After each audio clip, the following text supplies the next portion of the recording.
Hi hello. இப்போ பார்த்தீங்கன்னா நான் இப்போ தான் தூங்கி எந்திரிச்சேன். நம்மளுக்கு வந்து ஒரு பார்சல் வந்திருக்குது. பார்சலை பிரிக்கிறேன். பார்சலுக்குள்ளே என்னென்ன இருக்குதுன்னு சொல்லிட்டு பார்க்கலாம் வாங்க. இந்த பார்சல் வந்து எங்கேருந்து வந்திருக்குது, யார் அனுப்புனாங்க அப்படின்னு சொல்லிட்டு கரெக்டாக யார் சொல்கிறீங்களோ அவங்களுக்கு வந்து இன்றைக்கி நைட்டு லைவில் வந்து 100 ரூபாய் ஜிபேயில் நான் கொடுப்பேன். சரியா? யார் கரெக்டாக சொல்கிறீங்கன்னு பார்க்கலாமா? ஓகேவா? சரி, என்னென்ன இருக்குதுன்னு பார்ப்போமா? ஃபஸ்ட்டு வந்து நிறையா இருக்குது பார்சலில். ஃபஸ்ட்டு வந்து பிஸ்கெட் இருக்குதா? அதுக்கப்புறமேட்டுக்கு வந்து இந்த பிஸ்கெட் பேர் என்னப்பா?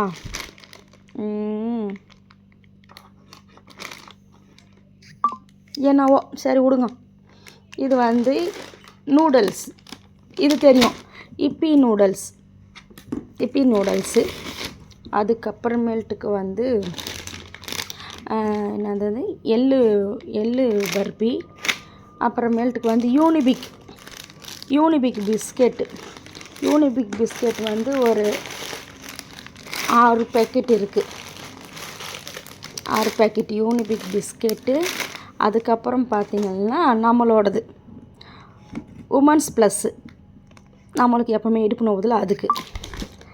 அதுக்கப்புறமேட்டுக்கு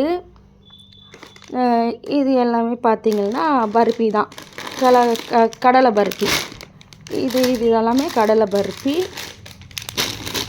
அப்புறமேட்டுக்கு இது என்னது, இது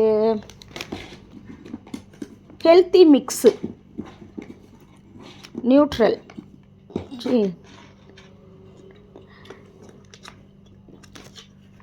இது ஒன்று அங்கே இருக்கட்டும். அதுக்கப்புறமேட்டுக்கு வந்து எனக்கு இது ரொம்ப பிடிக்குங்க.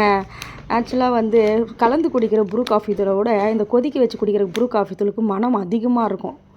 நைஸ், நல்லா இருக்குது. அதுக்கப்புறமேட்டுக்கு வந்து என்ன இருக்குது, அப்புறம் பார்த்திங்கன்னா பாதாம். அப்புறம் அந்த நேந்திரம் சிப்ஸா, அதுதானே அது. இதுதான் என்னன்னு எனக்கு தெரியலங்க. இது வந்து என்னென்னவோ இருக்குது. இதுக்குள்ளே வந்து திராட்சை, அப்புறமேட்டுக்கு வந்து என்னென்னவோ இருக்குதுங்க. இது உள்ள என்னான்னு எனக்கு தெரியல, ஒன்றும் புரிய மாட்டேங்குது. இந்த தேன் நெல்லிக்காய், திராட்சை, அவல் மாதிரி, இதுவும் வந்து ஹெல்த்துக்கு தான் போல். சரி, ஓகே, இருக்கட்டும். அதுக்கப்புறம் முறுக்கு ஒன்று.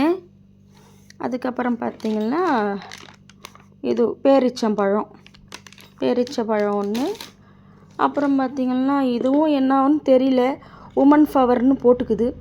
இதுவும் எனக்கானதாக இருக்குமா என்னான்னு தெரியல. சரி விடு, ஏதோ ஒன்று சாப்பிடுவோம். சாப்பிட்டு ஹெல்த்தாக இருப்போம். நம்ம ஹெல்த்தாக இருக்கணும்னு சொல்லிட்டு நினைக்கிற நம்மளோட உறவு, நம்மளோட சொந்தம், நம்ம நல்லா இருக்கணும்னு நினைக்கிற உறவு அனுப்புனது கரெக்டாக கெஸ் பண்ணி சொல்கிறவங்களுக்கு 100 ரூபாய்.